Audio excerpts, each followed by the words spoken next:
Let's join our palms with reference, and together we are inviting His Holiness for a precious Dharma teaching.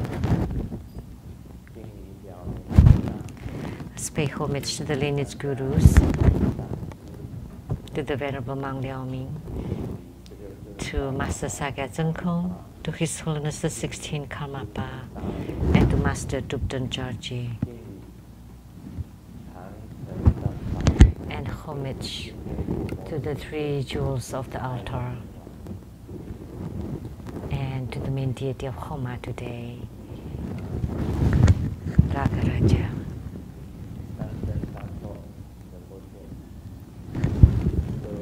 And Tanzen Jato Rinpoche, all Dharma masters, Dharma educators, Dharma teachers, Dharma instructors, Dharma assistants, and directors of temples and chapters, and our disciples present here and over the webcast.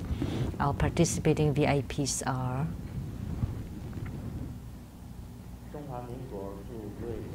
Madam to Ambassador Daniel Liao, the Taipei rep to Sweden, Dharma Sister Judy,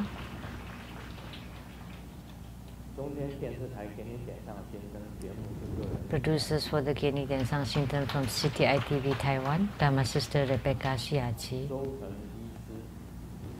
Dr. Zhou Heng, Dr. Ryan Zhuang,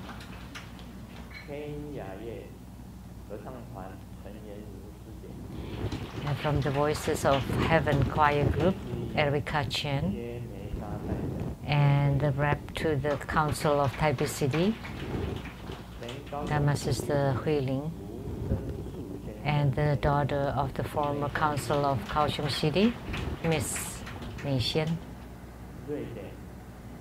From Sweden, Dr. Liu Jie,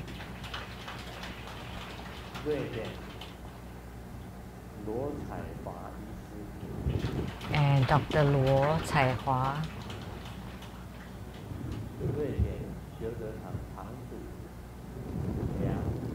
and the leaders from the chapter in Sweden, Dharma Sister Liu, Li Qing, and Simu's relatives and their friends,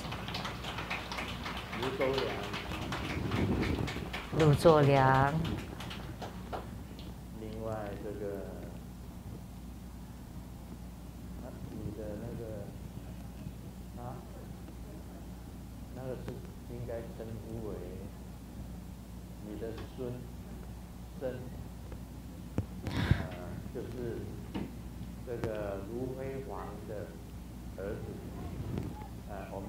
and the son of Simu's sister, Guan Zhang.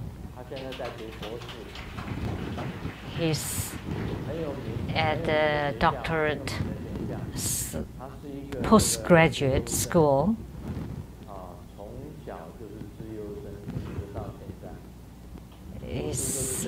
He's always ranked first in his schooling.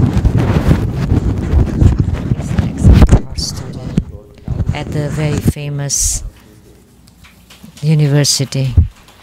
And the advisor to the overseas sport, Miss Winishe. It was you who invited us, right? Because every time during street fair, often is Dharma Sister Winnie who treated us to lunch.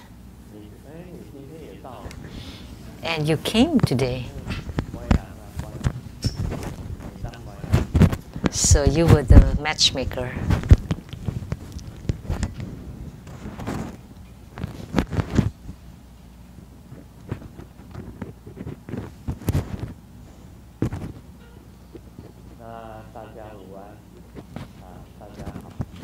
Good afternoon, everybody. How do you do?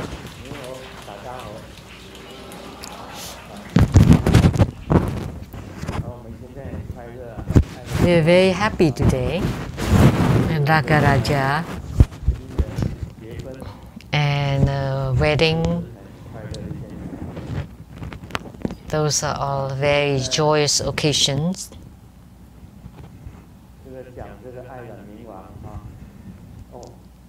And first, I would like to announce next Sunday, July 9th, at 3 p.m., there would be the Hiking Guan Yin Homa fire offering ceremony.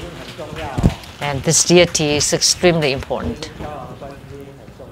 The Hiking Guan Yin is very important because True Buddha School highly revere Gawang Guan Yin Bodhisattva. So this deity is extremely important. You cannot miss becoming the primary supplicant.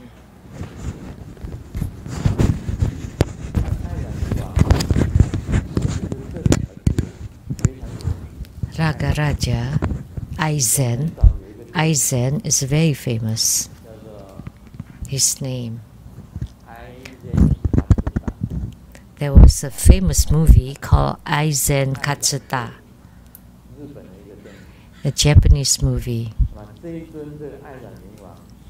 And this deity, Ragaraja, although he looks very ferocious, but his heart is strongly compassionate. But his outer look is very wrathful, but internally he's very compassionate. One face, 6 arms. He's wearing a crown with the cross Vajra scepter on.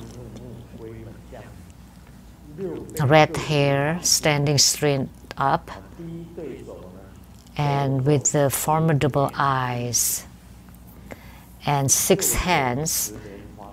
The left hand, the pairs is the chanting bead and lotus, and then the second pair is bow and arrow, and the third pair, the left hand is holding the Vajra bell, and the right hand a Vajra scepter, higher than the bell. And entire body radiates a bright red light, and he is seated on a 1,000-petal lotus upon a nectar vase. The mudra, first you form the inner wrist, and then you extend the middle fingers and you cross them.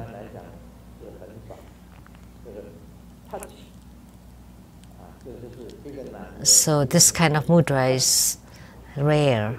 So a man and a woman touch. Very easy to remember.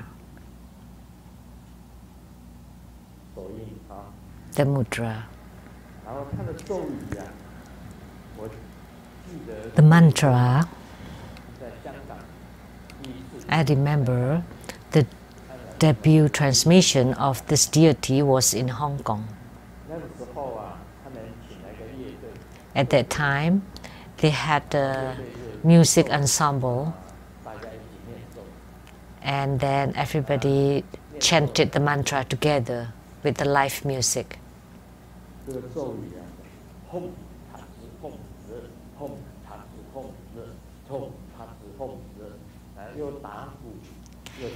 And with the drums and guitar and trumpets, and then we chant Hom Cha Cha Hom Ra, Hom Cha Cha Hom Ra.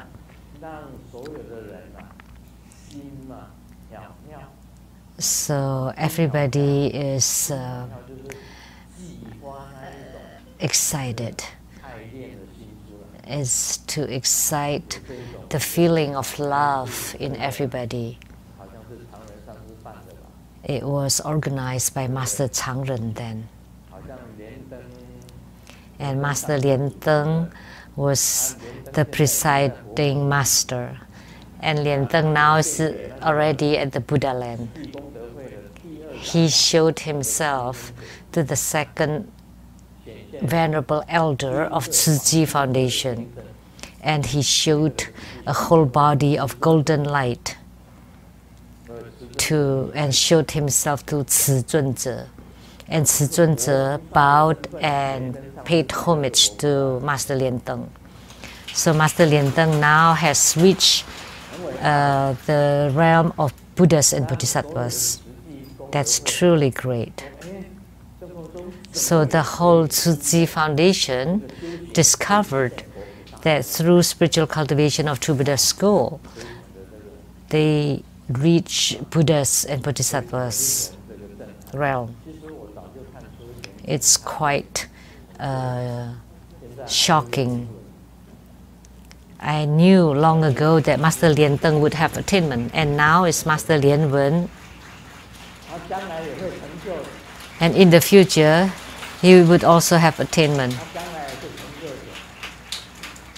That in the future, he would also Siddha. And I also recognize that Master Changzi in the future would also become a Siddha. I have a premonition about it. And Master Changzi was this.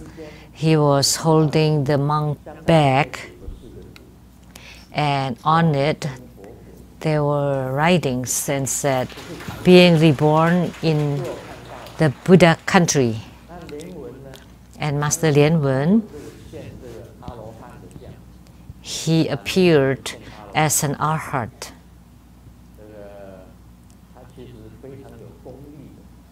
He actually had a tremendous spiritual power. And his heart is extremely kind. He's very kind-hearted, compassionate, and very helpful. So he helped even X. He helped X too. It's rare to find such a good person. But he recognized the right direction. When X was about to leave, she called him and attracted him to go with her. So on this international phone call, they spoke for 2 hours, over 2 hours. Wanted Lien Wen to follow her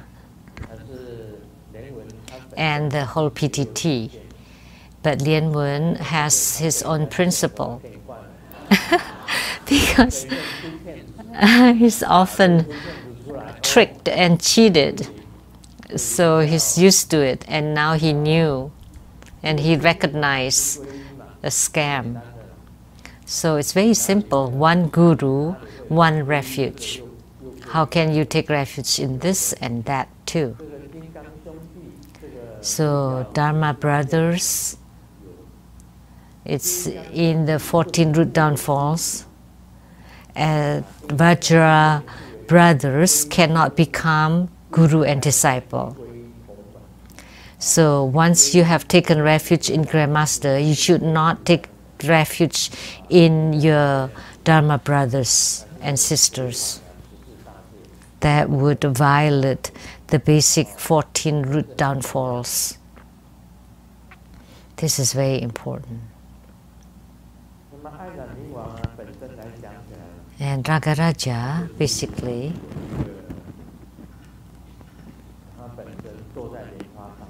he's seated on a lotus, and below the lotus, that's his, how unique he is, that the lotus rises from the nectar vase. Only he has the nectar vase, and he's seated on top of the lotus. So that time, at the ceremony, he prepared a long speech. So he was reading it and reading it. And then his wife, his Dharma sister, told him, okay, that's it, you should stop. And he said, well, I haven't finished, so I cannot stop. And then she gave him a second notice, and he continued. And the third time,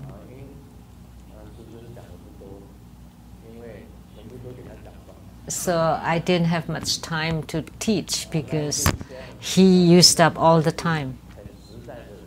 And Master Lien Teng was very earnest. The same with Master Lien Wen too. Very earnest and sincere persons. So Ragaraja is a transformative body of Vajrasattva of the Dharma Prince. Or you can also say that when Vairocana Buddha entered into Samantabhadra Bodhisattva, that becomes Ragaraja. That's why he has great power. We have several Dharma princes. Kuan Yin is a Dharma prince. Manjushri Bodhisattva is a Dharma prince. Samantabhadra Bodhisattva is a Dharma prince. From the Avantasaka realm, Manjushri and Samantabhadra. And Vajrasattva is a Dharma prince of the 5 Buddhas.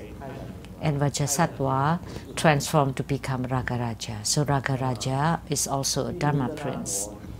And Vairocana Buddha entered into the heart of Samantabhadra Bodhisattva and became Ragaraja. So that's why Ragaraja is also a Dharma prince. And he has an enormous Dharma power. Like Gurukuli Buddha Mother, he's holding bow and arrow. So during a Dharma practice, you hold the bow and arrow. And Ragaraja has many Dharma practices.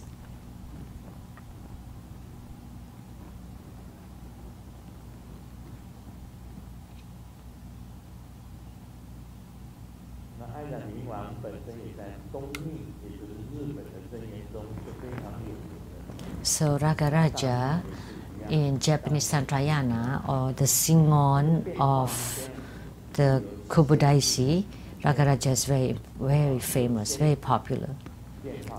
So he came from the 6 syllable she, and the pang becomes the lotus. And do you know what the nectar vase is? Typically speaking, it's belonging to the Amitayus, and the same with Amitabha. So the nectar vase of Amitabha Buddha, and you use the 6 syllable she. Transformed from the she. And the lotus transformed from pang. Like for the sleep and dream yoga, with Om, white light rises, with Ah, red light rises, and with Hom, blue light rises. And the 3 lights unite, and with Pang, this Pang, it would become the net of life, net of light. But for Ragaraja, with Pang, it becomes lotus. And the Hom becomes Ragaraja. So in Tibetan Tantrayana, for transformation, you start with the 6 syllable. So the nectar vase transformed from she, the lotus transformed from pang, and Ragaraja was transformed from home, red home. And his image I have mentioned earlier, and the mantra Hom Tza Tzu Hom Re.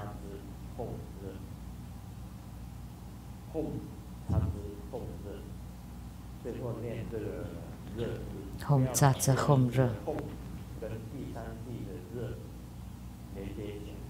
Please don't connect the first hom with the last re. And with the mudra, visualization, and the mantra, it comprises a practice procedure of a deity yoga in Tantrayana.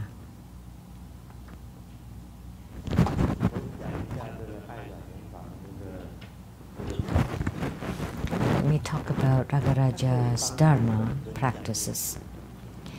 It can help us to achieve spiritual union with our yidam.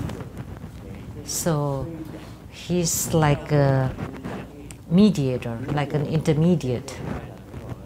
So in order to gain spiritual union with the deity, you first recite Ragaraja's mantra. He would help me to connect you with your yidam. So we can say that Ragaraja is like the intermediary to connect you with your yidam.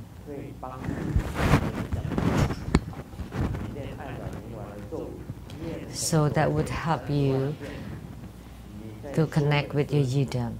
So first, if you recite Ragaraja 300,000 times, it would be easy for you to gain spiritual union with the yidam.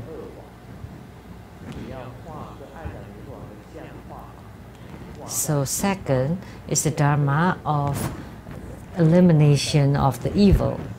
You paint Ragaraja's image and then you hang it on the west wall. And after reciting 300,000 of Ragaraja's mantra,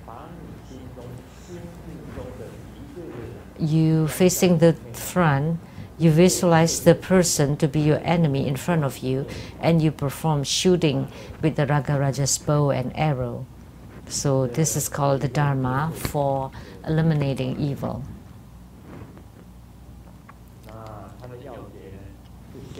And the key formula is that you have to do it in the afternoon of the Chu day, or the removal day, is to remove your enemies. And then the dharma of drawing an image. You paint Ragaraja's image, so your whole concentration, your focus is on Ragaraja. Then you will be able to get spiritual response with Ragaraja very easily. And then the dharma of love and respect. When you perform homa in a half circle, lotus, and everything has to be red, and you prepare all offerings, all have to be in red, and the sit syllable and Ragaraja are red, and you throw 180 red lotus stamens into the homa fire. And in chanting the mantra, you recite Hom Tza Hom Re, commanding a name of a person and another person to love and respect each other. So it's like a love spell. This is a good magic spell for love, commanding this person and that person to greatly love and respect each other. But people with evil intention should not do this, should not practice this dharma. But if you're sincere, you can do that. And also the nectar dharma and the carving an image dharma. Many people who wear a carved image of Ragaraja, hoping that everybody they meet would love and respect them. And also the dharma of detoxification.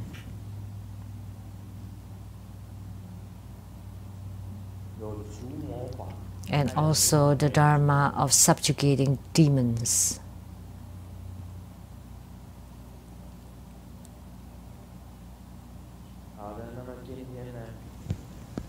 And today, let's continue to talk about Lamdre.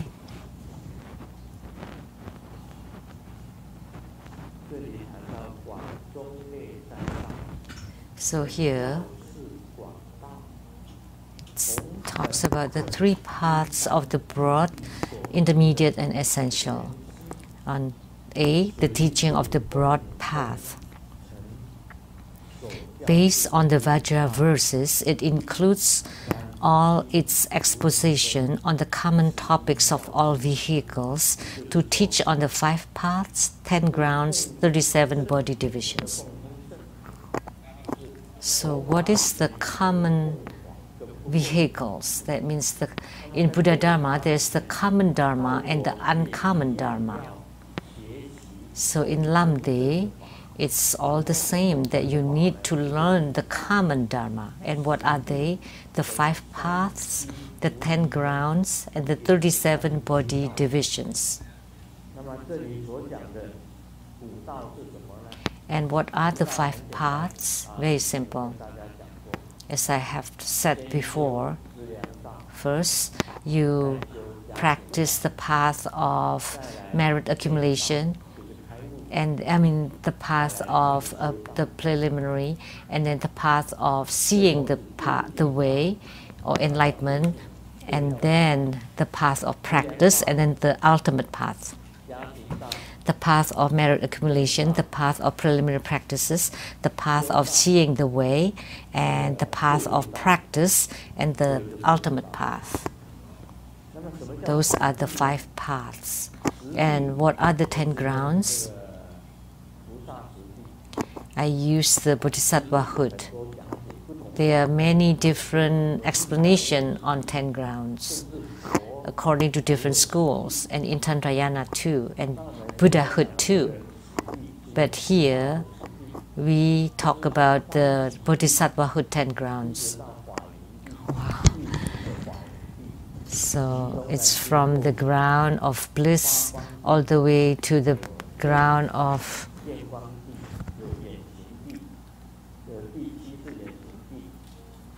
and the 7th ground, immovable ground, and the Sheng-Yen ground. And there's several that I cannot remember, and the interpreter cannot remember either. So after, in your spiritual cultivation, once you reach a realm, then you would reach the 1st ground of Bodhisattvahood, and then 2nd, 3rd, 4th, 5th, 6th, 7th, 8th, 9th, 10th. That's the Sheng-Yen ground. And then when you reach the 11th ground, that's the ground of marvelous awakening. That's Buddhahood. So above the 10th ground, the 11th ground, that's Buddhahood.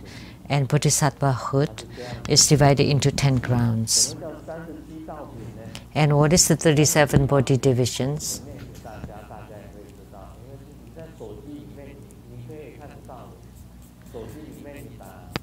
So you can check it on the internet what the 37 body divisions are. One is the 4 mind abidings, and the 4 true, the 5 roots, the 5 powers, and the 8 noble paths.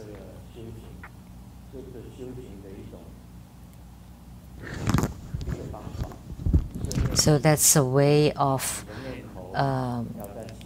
methods of spiritual cultivation. So the 4 mindfulness, and then the 4 correct discernments, and then the 4 transcendent travels, and then the 5 roots is of the eyes, ear, nose, tongue, and body, and the 5 powers, and then the 7 kind of realizations, and the 8 noble paths. So altogether 37 body divisions, or Bodhipakkhya Dhamma. These were all mentioned in the broad path.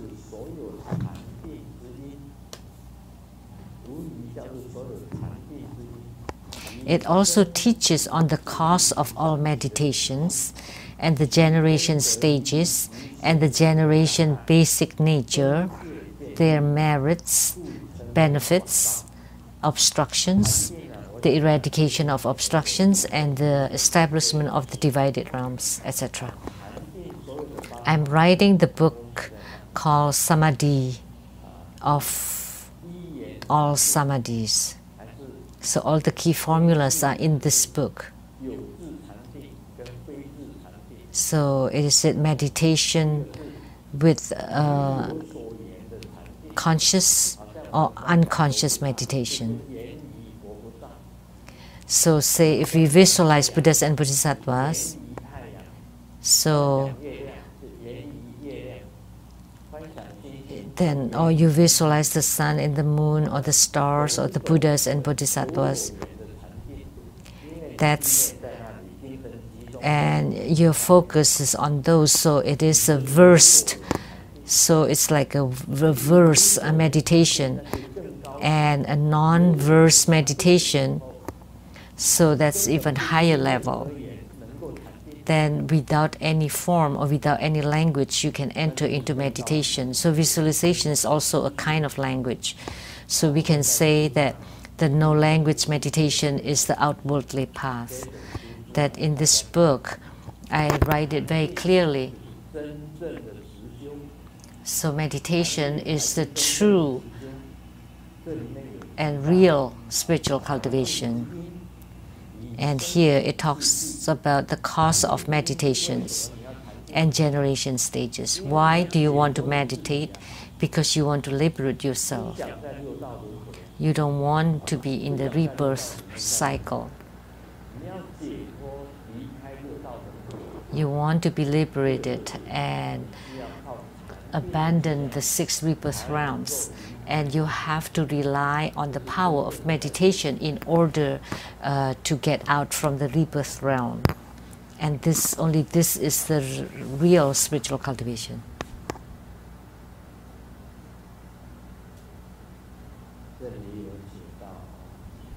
Here, generation stages. So there's generation stages and the completion stage.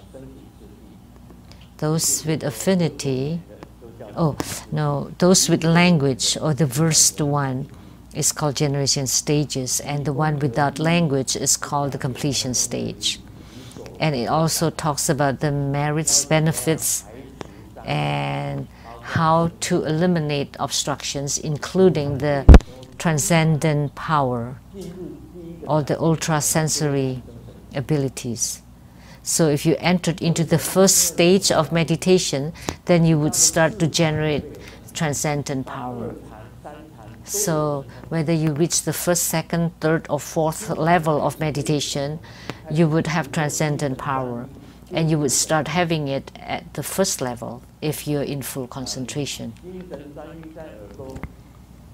If you concentrate on your ears,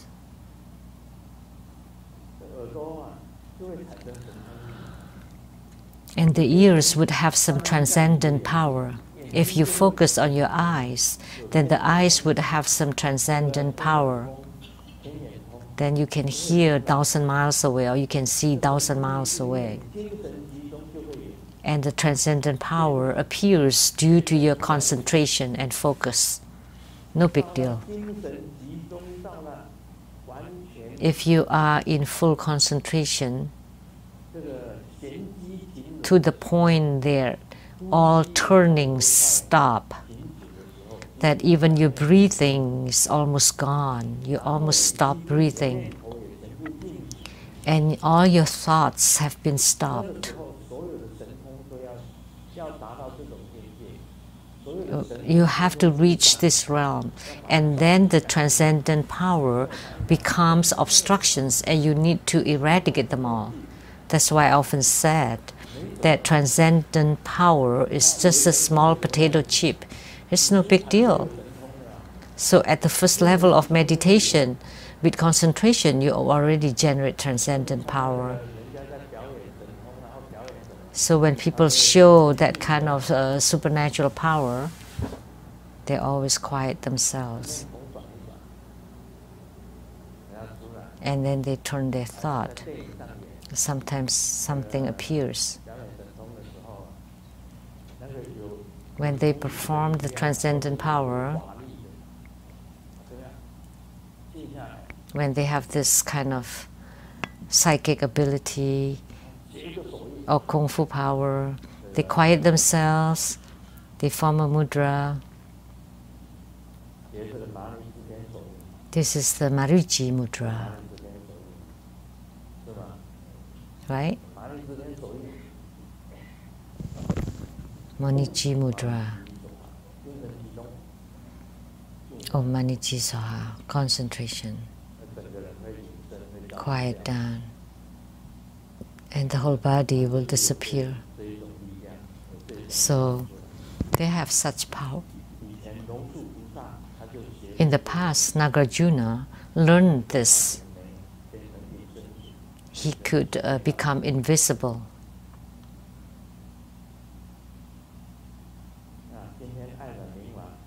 So today, Ragaraja, let's talk about a joke.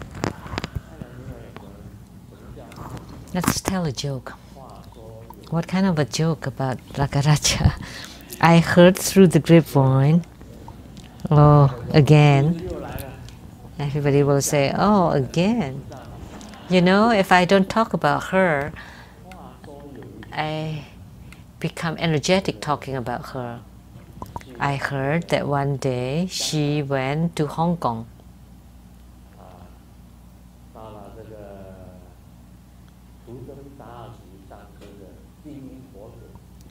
And she visited Master Dupten Dorji at the Jingyin Buddha's attic.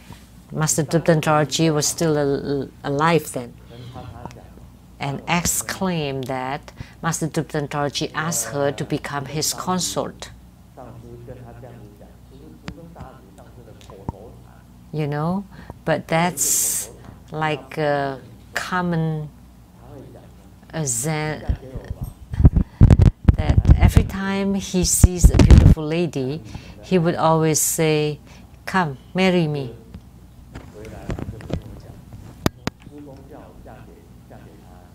Like Ai Hua, she told me too that the Sigong, which is the guru of the guru, asked me to marry him. Then you would become the wife of my guru. And Grace also went to visit Master Dupten Dorji. What? The dog was barking. And Master Dupten Dorji told Grace, "Come on, marry me." But this time, it's different. He said, he asked X to become his consort. And X replied, "I want to ask my guru first. Ask Grandmaster." You know, this is very interesting because she never asked me for anything, and yet she said that she would ask me. She said all this herself. Who heard her say this? Please raise your hands.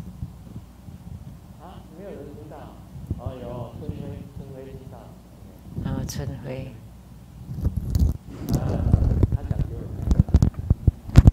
She's the one who told me.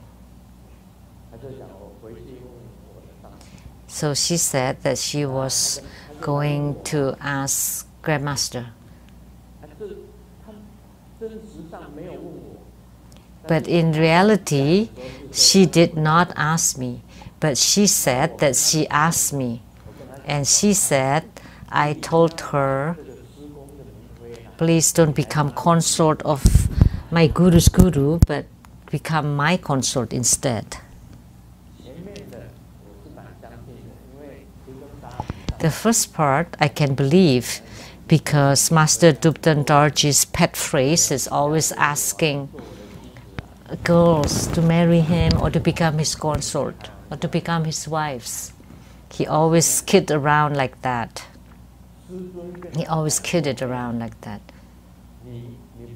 However, the last part that Grandmaster said that please don't become the consort of my guru, just become my consort. You know, in my life, I never said anything like that. So that's her lies. She lied. That's her lie.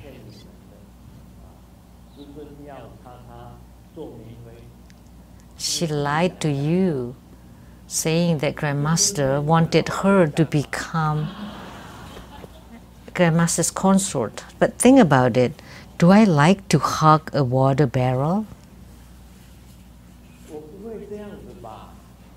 That's not me. I wouldn't be so thirsty that I want a water barrel. And then I heard the reason why she did not become my consort was because of Simu. Simu interrupted, so she did not become my consort.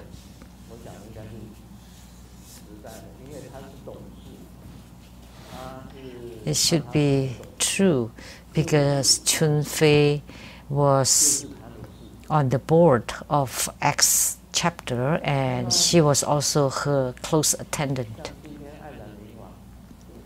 So today, Ragaraja, because of Ragaraja, I thought of this joke. I wouldn't be so desirous that even someone like this I would want.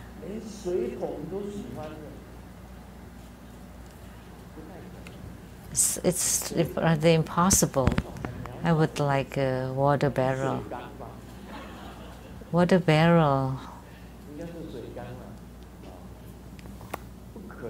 No water barrel.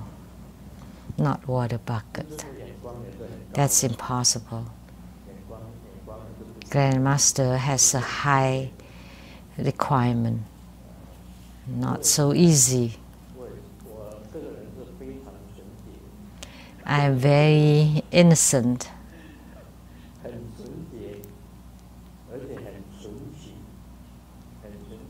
and very pure in my love.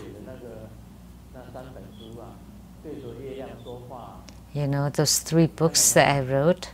Have you read them? Talking to the Moon? See how my heart is?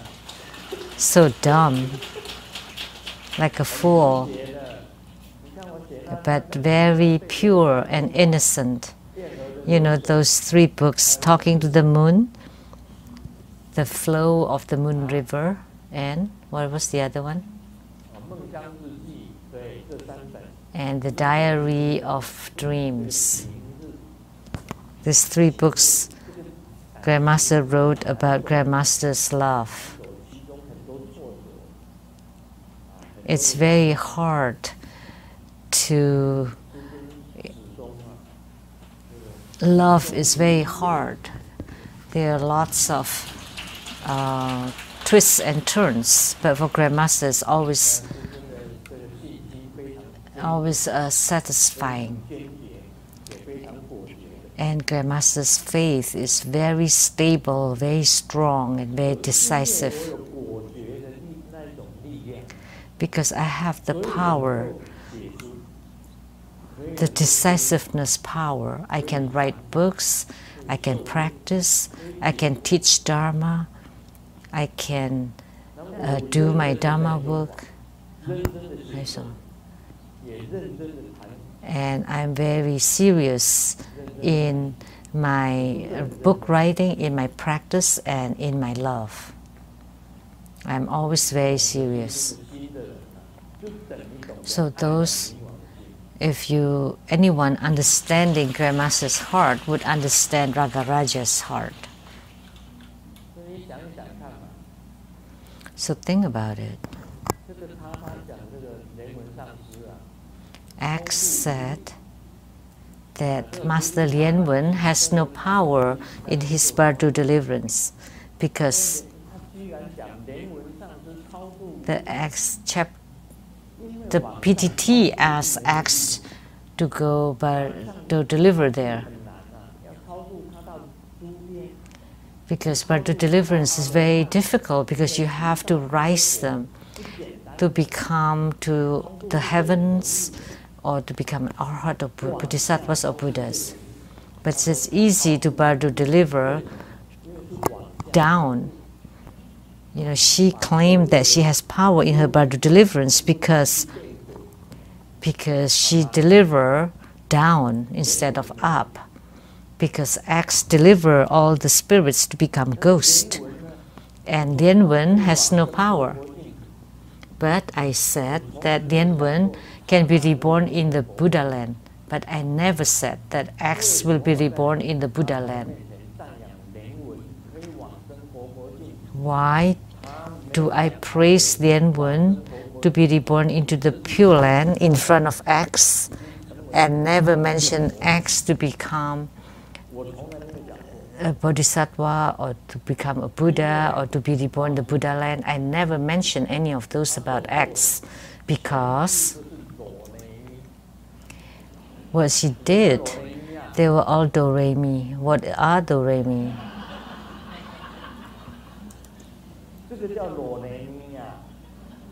This is called do-re-mi. Just boasting.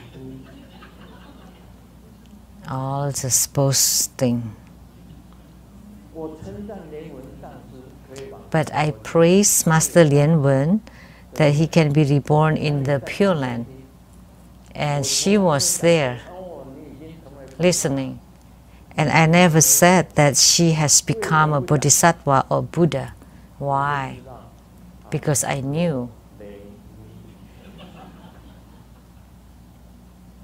that she was like this, do-re-mi, just blowing the horn, just boasting, bragging, that she has such great power, and she's connected to the Buddhas and Bodhisattvas. Buddhas and Bodhisattvas? That's too much. After Homa, she would say, that the Buddhas and Bodhisattvas said that for the next Homa, you have to prepare how many dishes and how much offerings. And the Buddhas and Bodhisattvas needed these offerings. That's wrong. Only ghosts want to eat your offerings. You're very diligent in your homas. That's right. Why? Because the goats ask for them. And she asked people to prepare how many dishes and have to be made by themselves. Because the ghost wanted to eat, not the Buddhas and Bodhisattvas. The Buddhas and Bodhisattvas don't. In the heavenly realms, just with one thought, the dishes would appear. So you transform what you want, you get what you transform. Because in heavens, you have so much pleasure to enjoy, and you still ask for your offering in the human realm? No, that's wrong. So, but in your Dharma offering, you use your heart to make the offering. Like you use your heart to enter into the Homa fire. That would be the true offering. It's not that the Buddhas and Bodhisattvas want to eat your offerings. How good could your offering be? Even it's the best kind of food, like lobsters and sea cucumber and shark fins and stuff. They're just symbols.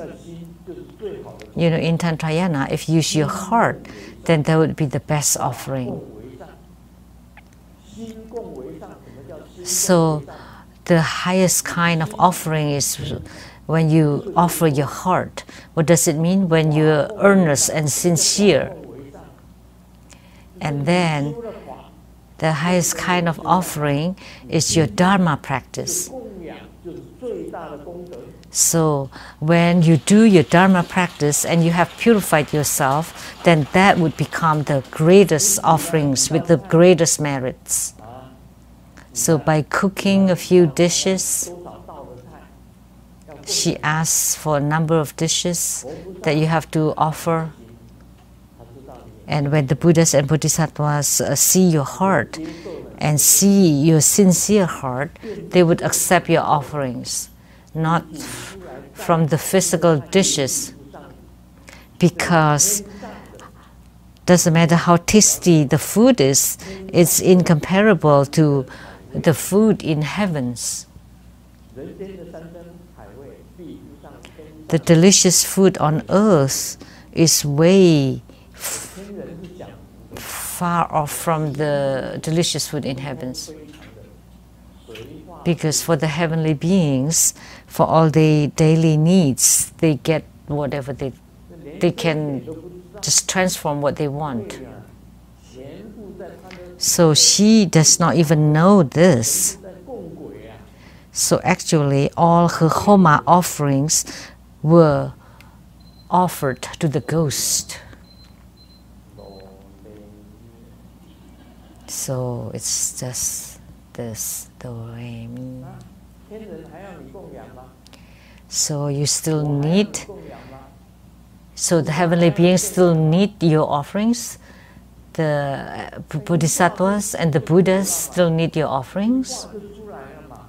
They get just with one thought, one transformation. Like the Golden Mother's banquet. All the food, divine, heavenly stuff, not the dirty stuff from the mundane world. So those who like the mundane food are just the ghosts. So you were tricked by the ghosts, saying that they need whatever dishes. Then they were not to be eaten by the Buddhas and Bodhisattvas. They were for the ghost. So during the 7th month of the lunar calendar, all the offerings were for the ghost, like in Taiwan. The teacher asked Xiao Zhu, please tell us which poet that you admire most, or the Sheng-Yen, the nationalist. Why? Because all the other poets died and all they left is just poems for us to memorize. But Sheng-Yen is the coolest, because when he passed away, now we have 3-day holidays. So do you know what ghosts like most? All the dishes from the mundane world, and also pee and poo.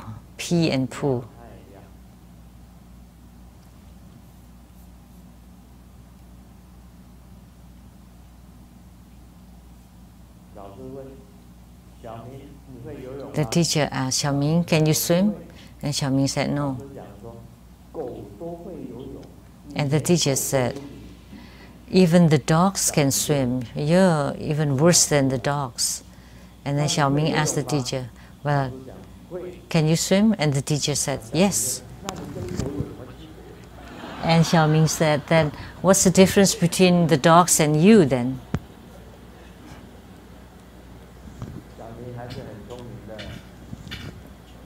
So Xiaoming is smart. So we should be smart. Don't be misled by the bragging and the boastfulness. So think about it. You don't have to think using your brain. You can just think using your knees. You know, the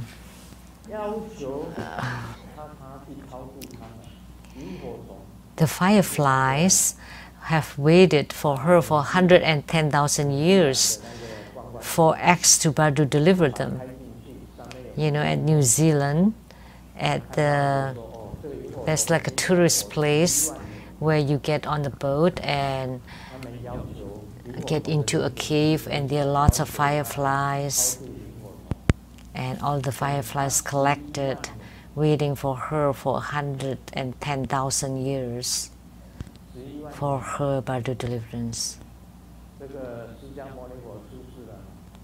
So 110,000 years ago, Sakyamuni Buddha has not been born, and nobody knew about Bardo deliverance then, but the fireflies knew. So even thinking with your knees, you would know that's just like boastfulness.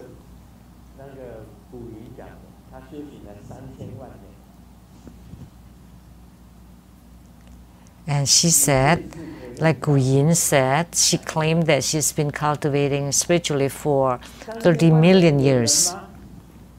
Were they human beings? 30 million years ago. So what was she then?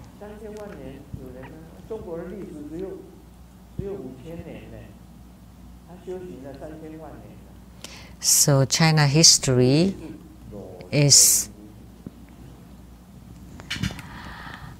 only 5,000 years, so but yet she's been so what a brag. So if she could show her spiritual cultivation for 30 million years, that would be like an antique. And we can sell, because X has lived for 30 million years. So if we sell X, we can ask the scientists to prove she has lived for 30 million years. My wife often argued with me, and sometimes she also used her hands. So because I chose this marriage, I have to suffer. I have to continue. But this morning, my wife asked me for divorce, and I cried. And then she asked me, why did you cry? And I replied, because my joy came too suddenly. So there's also a story about X about this. One day, she went to my True Buddha Tantric quarter at the consultation room, and she said, I have prepared everything.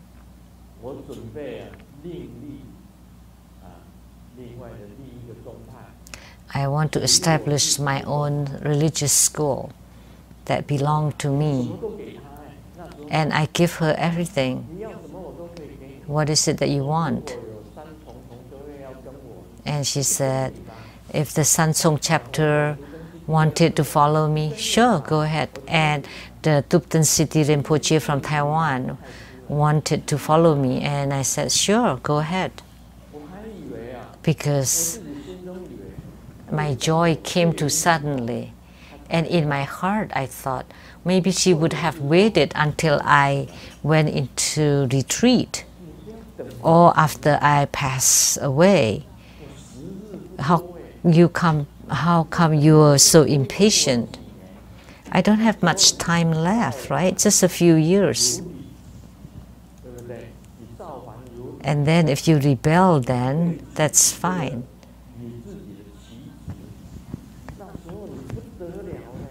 You can raise your own flags, and then if you have waited, then True Buddha school would be all under you. So why did you make me feel that the joy came too suddenly? And you said that you wanted to establish your own school. So, but good thing that you showed your true color. So I felt very pleased because I knew way before things broke. The book that I wrote was called Visiting the Great Master. And inside that book, I wrote about her a lot already. Don't you know? Do you notice? I often said, open your eyes, be wise. Who is extending their territories? Who has abandoned lineage? Who's asking for money or threatened to get something? Who? These 3 points. Open your eyes. Who's asking for money? Who has abandoned lineage?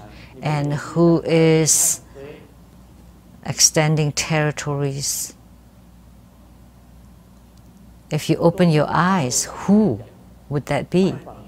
I've talked about it on the Dharma talks and also in that book, Talking to the Great Master. And then those with psychic ability, you know, I was writing about X, several articles all about her. I knew long ago. I have noticed the tail of the fox.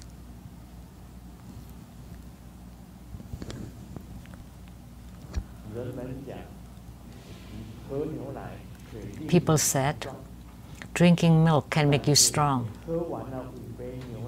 But after drinking 5 glasses of milk, and you try to push the wall, and the wall stays. But if you drink 5 glasses of sorghum wine with 58 proof, and without pushing, the wall would move by itself.